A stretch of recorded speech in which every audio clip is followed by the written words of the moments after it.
Hey everyone, and welcome to another episode of Mike's Magical Military Adventures.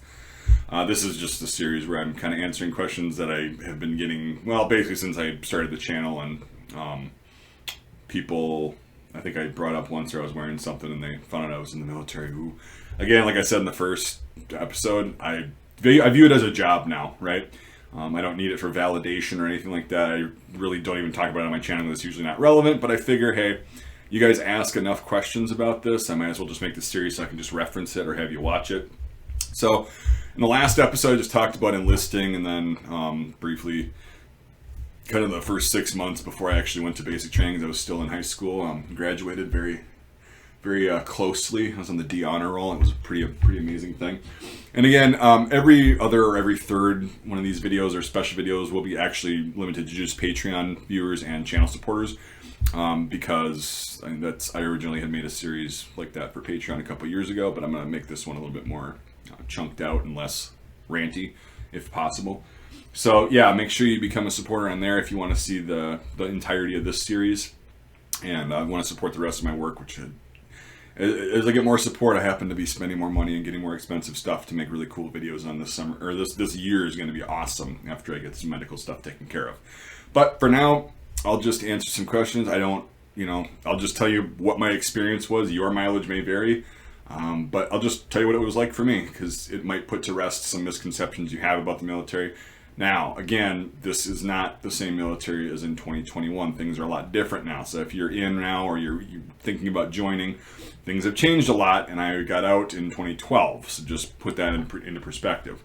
So the first episode, blah, blah, blah, enlisting, all that stuff. So yeah, I was Wisconsin National Guard. If you don't know why, watch the first episode.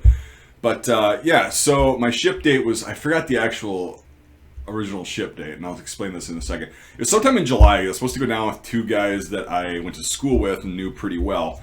And what happened was we went down to MEPs, which is the Military Entrance Processing Station or something like that. I forgot what the S stands for. Military Entrance and Processing, whatever. Anyway, MEPs, you guys know what it is. You go there and spread your butt cheeks. It's fun.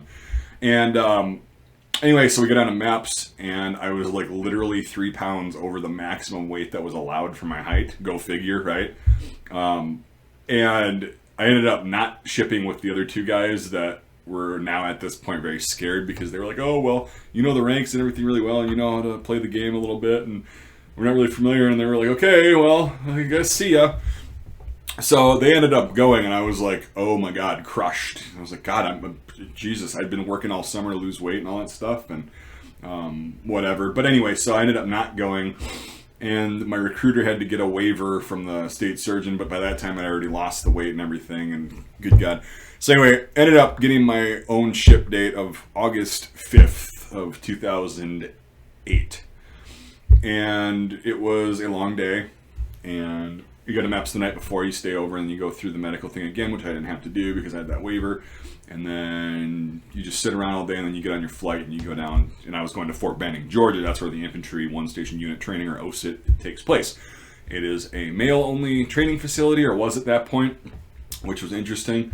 There's a funny little story. Well, I'll get little funny stories when I remember them and make videos on them. But it was interesting there, being at a big sausage fest. So yeah, anyway, I went from Minneapolis to Dallas, Fort Worth, and then to Atlanta. And by the time we got to Atlanta, it was like 6 p.m. local time or 7 p.m. They give you this voucher for a meal. It's like $15 worth of food. So I got a shitload of Panda Express. Yeah. And then I was just sitting there smoking cigarettes and, dipping as much as I could. I mean, I was still only 17, but I was using tobacco at that point. So I was like, I'm not going to be able to have this for a few months. And everybody's doing that. Anyway, we sat there around the food court for it felt like an eternity, but it was probably like 5 hours. And all of a sudden, the buses pull up outside, and some people in uniform get out, and they're like, if you're, you get these packets that you carry with you, that's all your paperwork and shit from MEPS, so it's your file being started. So they come out there and they're kind of like swearing and saying, you guys need to line up here and all that stuff, and we're all tired and stuff. Anyway, so we go outside, we put our cigarettes and shit out. I just threw everything because I knew they were going to take it anyway, so I just threw it all in the garbage there at the airport. you get your bag, and then you get on the bus. And yeah, so there on the bus ride to Fort Benning, it's from Atlanta to Fort Benning. It's actually like a 2-hour drive, but it felt like an eternity. There was a guy, I was in the aisle seat, and there was a guy next to me who I still talk to. We ended up becoming friends during basic, we ended up being in the same platoon. He was active duty, he ended up going to Afghanistan, and so Aaron, that's his name, we were talking, and he was like a year and a half older than me and stuff. We were both just, oh god, this is actually happening. So anyway, felt like an eternity. We kind of hit it off, and we're talking, and you get to Fort Benning. And at that point, they changed where the reception battalion is. Just shortly after I was there, it was called the 30th Adjutant General, or 30th AG, and it was Johnston Hall was the name of the building, and that was where you get dropped off, and then come out and you got the little footprints on the sidewalk. And there's a drill sergeant, but he's not really yelling because it's not technically your day zero. So basically, yeah, we were just sitting there sweating spinal fluid, and he's like, all right, blah, blah, blah, blah, blah. When you see a drill sergeant, you come dress him as a drill sergeant, go out there and blah, blah, blah, get on the line. And so we're all like, oh shit, here it goes. So then he's like, get the fuck off my bus, okay? So we all get off the bus, and we're moving as fast as we can, and we stand in the position of attention and everything they teach in the recruit sustainment program. So I was one step ahead of a lot of the active duty guys that had literally just joined a couple days ago and then got shipped. Because I knew how to stand at attention, I knew how to address drill sergeant as drill sergeant, identify him by the badge, and don't call them sir or anything like that. And so that was easy. They're kind of like, yelling, but not really, because again, you're at reception. So it's like 2 or 3 in the morning, and you go into Johnston Hall, and you see there was these benches, these really fucking cold wooden benches, and you just sit there, and you have to sit there like this. And you start doing this, they make you get up, and they yell at you and stuff. And you get your IET handbook, which is like your basic training Bible, basically. And whenever you're not doing something, you need to have that thing open and reading it. So that's a little tip that we were told, and we did that, because then they don't fuck with you if you're doing that. And then there was one kid who actually fell asleep. I don't know if this was day 1 or whatever, but it was within that first kind of blur of a few days, because I was so fucking tired. He got caught sleeping, and then he recovered from it, and he went, amen. And the drill sergeant's like, motherfucker, because they can't do anything if you're praying technically. He goes, I got my eye on you, and I was just like, oh, that was slick, but that's not going to work for anybody else now. But yeah, maybe that's something that you want to try and get, risk getting your ass kicked for. Who knows?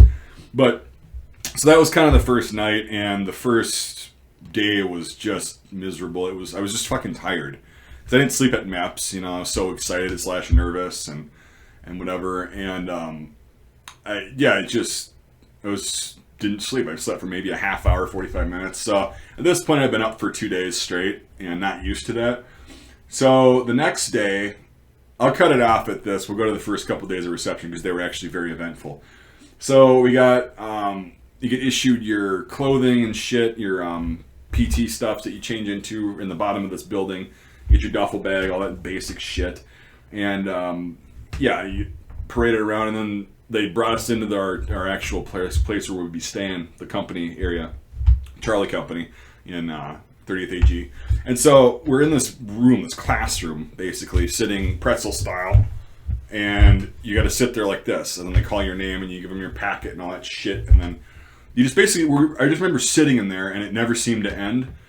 And then we get up the next morning, and there's cockroaches fluttering around and all that stuff, and anyway, so we're walking to the chow hall, and I was super hungry because we hadn't eaten much, and then I go there, and I got like a waffle or something. I'm like, have another one, and they just like, get the fuck, move down the line. I'm like, oh, okay, I guess I didn't need it, but it was just like comfort. I need comfort. And I remember the one thing I remember that was just fucking terrible was there was a ceiling tile missing on the corner where you would go down, like you're standing in line right before you actually get to the buffets or whatever with your trays in reception. There was the ceiling tile missing, and there was always 3 to 4 fucking cockroaches like looking down over the ceiling tile, like the metal thing that divides them, looking down, moving their goddamn antenna just like this. And I was like, they're gonna fucking jump on me every morning, because I don't like bugs. I never did, and got more used to them. And so I remember that distinctly, and the fucking smell in there and whatever. Anyway, it's a blur because you're always so tired.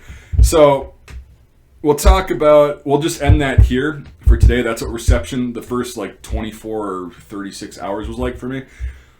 I'm going to tell you something that not a lot of people know, but it was a very entertaining thing, and the guy that I was talking about, Aaron on the bus, remembers this story very well because he was on the receiving end of it, of something that happened involving me in the first couple days of being at Reception Battalion, 30th AG, Fort Benning, Georgia, Sand Hill. Anyway, that's all I've got for this video. If you got any questions that are relevant, I'll try to answer them. Again, none of the whole stupid, oh, who did you kill, that kind of shit. That's just going to get ignored and probably deleted. I'm not going to deal with dumb shit like that. If you got like an actual question about what it was like, or, funny things or whatever, just throw it in the comments and I'll see if I can get to it and make a future video on it. So, and then again, if you want to support the channel, you can do that with Patreon or becoming a channel member, or I do have merch if you want to go look at my Teespring shop. Link to that is in the description. So I'll cut that off here, and then we'll get to the funny thing, and then I promise you the rest of basic training won't be this long and drawn out. But you remember these moments as best as you can. This is your first kind of few hours or days of becoming more of a soldier. So anyway, thanks for watching, everybody, and we'll see you on the next episode.